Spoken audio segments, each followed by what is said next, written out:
So from the onset, trade emerged as the foremost foreign policy item for President William Ruto's Kenya Kwanza administration. And in his first 100 days in office, President Ruto clocked the air miles with foreign visits that were 4 times the number made by his predecessor during the same period of coming into office. Victoria Rubadiri is on the foreign policy watch tonight in our continuing series, Ruto in 1 year. In the first 9 months, President Ruto traveled to at least 21 countries, and some of them more than once. China, which holds 70% of our foreign debt portfolio at 856 billion shillings, was conspicuously missing from that list. Unlike his predecessor, who was seen to lean on China when it came to development projects, experts observed Ruto appearing to deliberately work more with Western countries. President Ruto has made visits to a country like South Korea. He's made there's been 2 visits from Asia, Indonesia and Singapore. Heads of states have visited Nairobi. These visits really suggest to us that, number one, President Ruto is committed to multilateralism, that his policy is balanced. He has a relationship with both the East and the West. So far, under Ruto's administration, Kenya has signed bilateral agreements with Germany, Iran, the US, Russia, Indonesia, Singapore, Mozambique, and Congo-Brazzaville. President Ruto hasn't shied away from championing collective causes of African nations, particularly the debt burden. It is not intelligent for 54 of us to go and sit before one gentleman from another place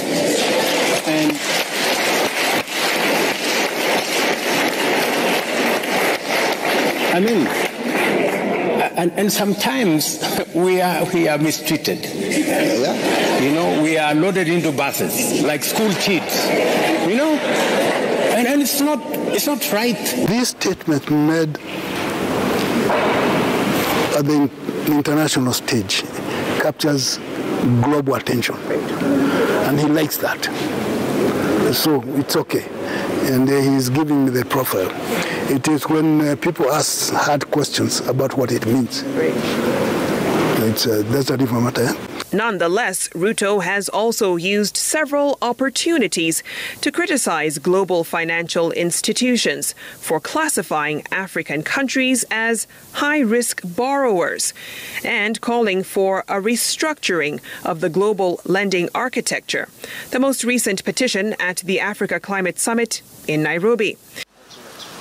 This has also seen Ruto become the new face of Africa's anti-dollar revolt. I suggest that we have a mechanism where we can settle all our payments, whether between our countries or externally, using our local currencies, and we have a mechanism like the one that has been put up by the AfriExim to settle all that so that we don't have to be hostage to any one currency or the other. He made these comments while Russian Foreign Minister Sergei Lavrov was in Nairobi in May this year. Ironically, de-dollarization has been an anchor in Russia's foreign policy, with experts seeing it as a way to soften Africa's stand on Russian aggression in Ukraine. Russia has been a source of grains, oils, and fertilizer for Kenya. On the eve of Lavrov's visit, Nairobi announced it was going to sign a trade pact with Moscow to boost cooperation between businesses. But President Ruto conspicuously skipped the second Russian-Africa summit held in St. Petersburg in July this year. He believes that Africa should be represented in those kind of summits by the AU, something that has now been legitimized by Africa's admission into the G20 just yesterday in Delhi. All right. But secondly, the kind of people, the kind of leaders who have been invited to the Russia-Africa Summit would really have gone counter to some of the values that Kenya stands for, and that made it very, very difficult, for President Ruto to be able to attend that particular meeting. Kenya Kwanza's foreign policy journey hasn't been without diplomatic missteps, the most recent being the rescheduled high-stakes state visit to Kenya of Iranian President Ibrahim Raisi back in July.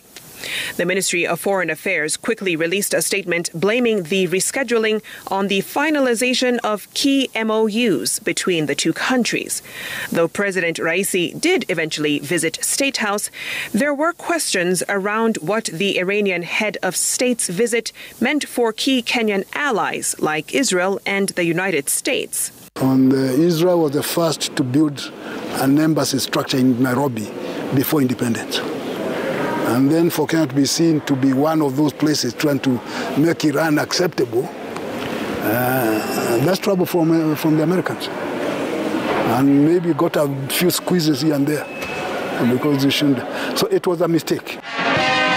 The visit was seen as Tehran's efforts to bolster its influence and expand commercial ties in the region in a bid to offset U.S.-imposed sanctions that have crippled its economy.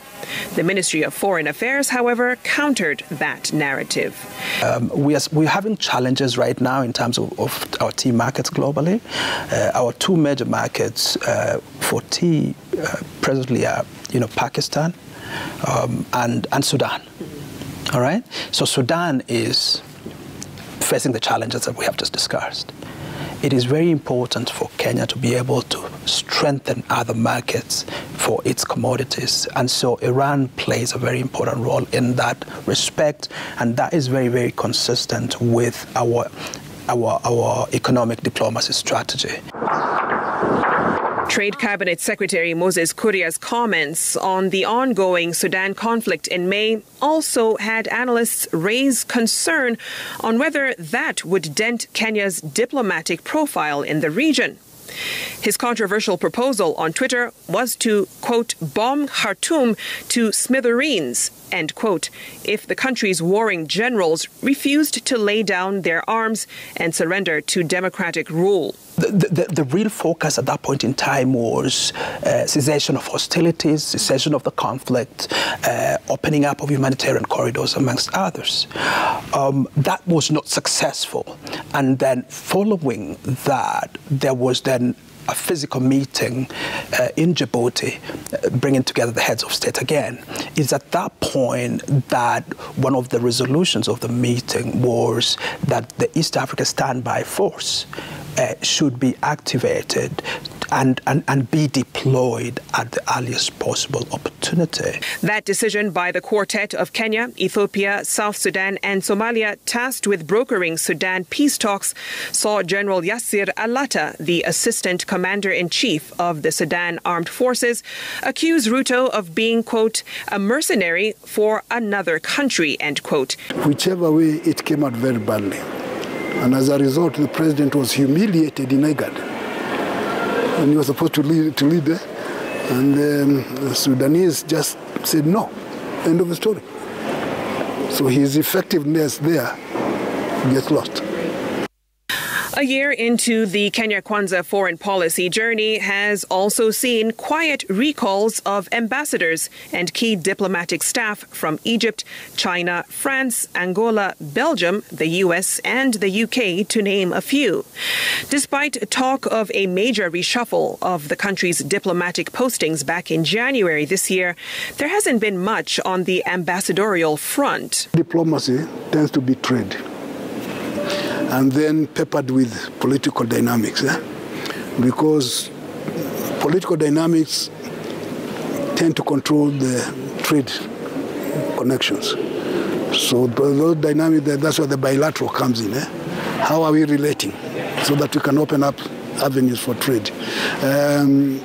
But it needs clear thinking from the scratch about national interest and how to safeguard them. We have not done very well that way. It's a call the Ministry of Foreign Affairs seems to be heeding. The number one thing, we want to build capacity and understanding and and doctrine and consistency. So that's the number one thing. We are also reviewing our foreign policy, as a matter of fact. And so really going forward, I think we'd like to build on the gains of this first year. The Africa Climate Summit in Nairobi was literally the summit of President Ruto's first year of budding diplomacy. Combining trade, geopolitics, and bilateral interests, it has been both a frantic and vigorous one for President Ruto, all in a year. Victoria, Rubadiri, Citizen TV.